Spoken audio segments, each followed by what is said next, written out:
Shalom, selamat pagi Bapak Ibu Saudaraku yang dikasihi Tuhan. Salam sejahtera buat saudara semua dimanapun berada. Saya kembali mengajak Bapak Ibu Saudara untuk bersaat teduh dan berdoa dalam renungan penuntun kehidupan setiap hari. Kiranya damai sejahtera dan sukacita oleh Roh Kudus senantiasa melimpah dalam hati dan kehidupan kita semua. Tema renungan kita hari ini, memberi melampaui kemampuan. Ayat bacaan kita terdapat di dalam 2 Korintus 8 ayat 1-15 dan di dalam ayat yang kedua berkata demikian. Selagi dicobai dengan berat dalam berbagai penderitaan, sukacita mereka meluap dan meskipun mereka sangat miskin, namun mereka kaya dalam kemurahan.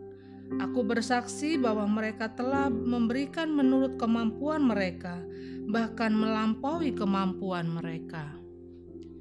Bapak Ibu Saudaraku yang dikasihi Tuhan, dalam renungan penuntun kehidupan setiap hari pada hari ini, kita akan belajar dari seorang ibu janda miskin yang memberi dari kekurangannya. Kisah ini tertulis di dalam kitab Markus 12 ayat 41-44. Berapa yang sebenarnya diberikan oleh janda miskin ini kepada Tuhan? Alkitab mencatat hanya 2 peser, yaitu 1 duit. Tetapi Yesus berkata, janda miskin ini memberi lebih banyak daripada semua orang yang memasukkan uang ke dalam peti persembahan. Mengapa demikian? Karena mereka yang lain memberi dari kelebihannya, tetapi janda miskin ini memberi di tengah kekurangannya.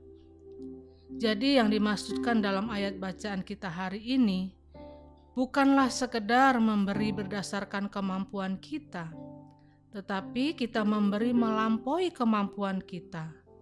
Itulah yang Tuhan mau. Dan pertanyaannya, mengapa dalam memberi harus melampaui kemampuan kita? Karena memberi dengan melampaui kemampuan kita, itu artinya kita punya iman kepada Tuhan bahwa harta kita hanyalah titipan dari Tuhan. Karena itu kita harus pakai harta kita, segala milik kita untuk pekerjaan Tuhan. Kita harus pakai untuk menolong sesama, sehingga waktu kita memberkati pekerjaan Tuhan, waktu kita memberkati sesama kita, maka berkat Allah yang Dia sediakan untuk kita akan terus dicurahkan dalam kehidupan kita dengan berkelimpahan. Nah, Bapak Ibu Saudaraku yang dikasihi Tuhan, bagaimana kita bisa memberi melampaui kemampuan kita? Dari ayat bacaan kita hari ini kita mau belajar dari Rasul Paulus. Yang pertama, jika kita mengenal Tuhan dengan benar. Kalau kita mengenal Tuhan dengan benar, maka kita dapat memberi melampaui kemampuan kita. Mengapa?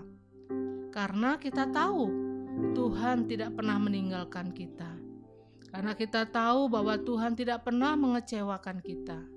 Karena kita tahu Tuhan selalu menyediakan segala yang kita perlukan tepat pada waktunya. Persoalannya, mengapa kita tidak bisa memberi melampaui kemampuan kita? Karena kita selalu berpikir, bagaimana nanti kalau terjadi sesuatu yang emergensi? Bagaimana nanti kalau tiba-tiba saya sakit? Karena terlalu banyak yang kita khawatirkan, maka inilah yang membuat seringkali kita tidak bisa memberi melampaui kemampuan kita. Dan yang kedua, bagaimana kita bisa memberi melampaui kemampuan kita? Yaitu jika kita mengenal siapa kita. Kita tahu bahwa kita adalah orang yang sudah ditebus. Kita adalah orang yang sudah diselamatkan. Tadinya kita adalah orang yang berdosa dan tidak layak. Tetapi sekarang kita sudah diangkat menjadi anak raja. Waktu kita mengerti siapa kita, maka berapapun yang kita berikan untuk Tuhan, kita akan merasa masih kurang. Kenapa? Karena kita tidak akan pernah bisa membayar kasih karunia yang Tuhan anugerahkan dalam kehidupan kita. Dan yang ketiga, bagaimana kita bisa memberi melampaui kemampuan kita? yaitu jika kita mengerti apa artinya harta. Banyak orang menjadikan harta sebagai Tuhan dalam tanda petik nomor 2 dalam hidupnya. Karena banyak orang berpikir bahwa harta bisa mengerjakan segala-galanya. Tetapi kalau kita mengerti bahwa harta itu keberadaannya hanya sementara, kita mengerti bahwa harta adalah sebuah alat untuk memuliakan nama Tuhan.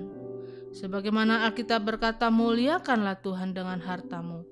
Maka kita akan menaruh hati dan harta kita di tangan Tuhan. Dan yang berikutnya, bagaimana kita dapat memberi melampaui kemampuan kita, yaitu jika kita mengenal rencana Allah dengan pemberian kita. Artinya kalau kita memberi, bahkan memberi melampaui kemampuan kita, maka Allah akan memberkati kita berlipat kali ganda. Alkitab berkata, ujilah aku, apakah aku tidak akan membukakan bagimu tingkap-tingkap langit dan mencurahkan berkat kepadamu sampai berkelimpahan. Malaiki 3 ayat 10.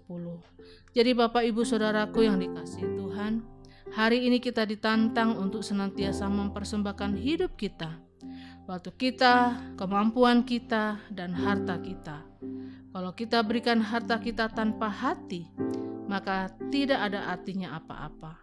Tetapi kalau kita berikan hati dan harta kita dengan ketulusan, dan kita mempersembahkannya melampaui kemampuan kita kepada Tuhan, maka hidup kita akan mengalami berkat, kemenangan, serta mujizat yang luar biasa.